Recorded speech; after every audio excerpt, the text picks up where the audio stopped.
It's become a regular occurrence. Large corporations, government computers, and software under attack from unknown hackers in an effort to steal private data and money. One of the world's top cybersecurity experts, Deibert, has been tracking these attempts for years, and he just released an explosive new book. It's called Chasing Shadows: Cyber Espionage, Subversion, and the Global Fight for Democracy. And we are so lucky to have Ron joining us in studio right now. Thank you so much for being here with us today. Thank you for having me. So this is the book here, almost 400 pages. It explores a pretty serious global threat here. I want to first talk to you in the capacity of you being a cybersecurity expert. Compared to 5 years ago, where are we at?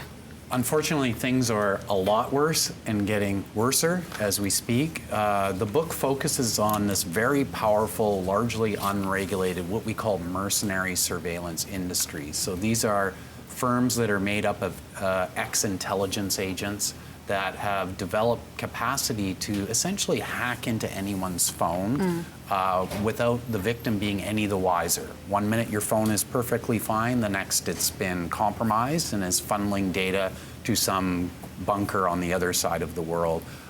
This is extremely invasive technology. It's godlike technology because we all carry around these devices with us 24 hours a day, and they're highly revealing. They're designed to be invasive, and all that information being scooped up by bad actors can put a lot of people at risk. You're the best one to really peel the curtain back on this global threat. We've talked about this on our show. We've spoken with victims. We've spoken with other cybersecurity experts here. When it comes to these bad actors, what are they after? And most importantly, where are they located? Well, the worst, I would say, are authoritarian regimes, non-democratic countries where you have a despot or an autocrat in power. And they're using this technology, which, by the way, is marketed as something legitimate to help them fight crime and terrorism. But because it's unregulated, what they're doing is they're going after political opposition. They're going after journalists like you. They're going after anyone that presents a threat to their rule. And they're reaching across borders to do it. So, as I said, 1 minute your phone's fine, the next you have an autocrat in your pocket, looking over your shoulder. The people that are most at risk are those that are a threat to those regimes. So, like I said, political opposition, people who are activists. We're talking about some pretty scary things here, but one thing I do love about this book here is you also empower the reader. You tell the reader that, look, there is something that you can do. What's that something? Well, I think everybody can increase their digital hygiene. You can take some steps to think about, where is my data going? What am I doing when I'm clicking on that link? Being a bit more careful.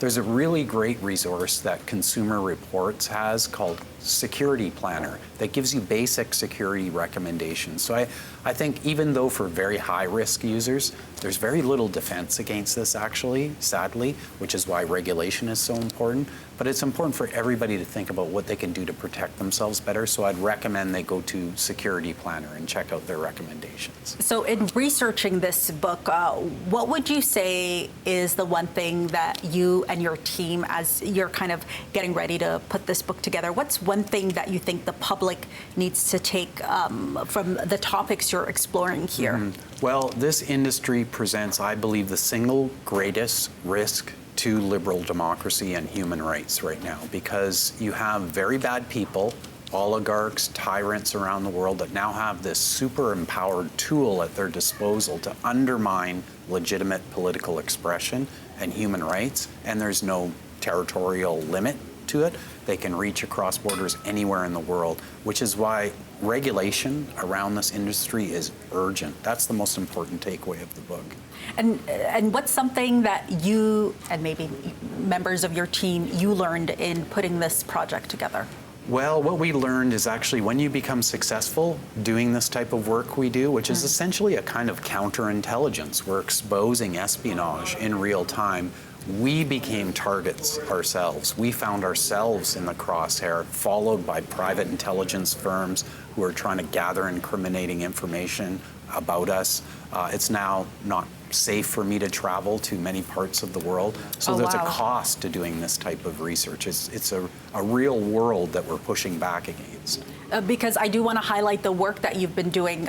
We talked about it in preparation for your book and what's involved in this book here, but Yeah. you've been involved in some pretty high profile, Yeah. and you don't have to mention too many of them, but you've been involved in some pretty high profile cases yourself. Yeah, probably the biggest that most people will be aware of was the brutal execution of the Washington Post journalist Jamal Khashoggi.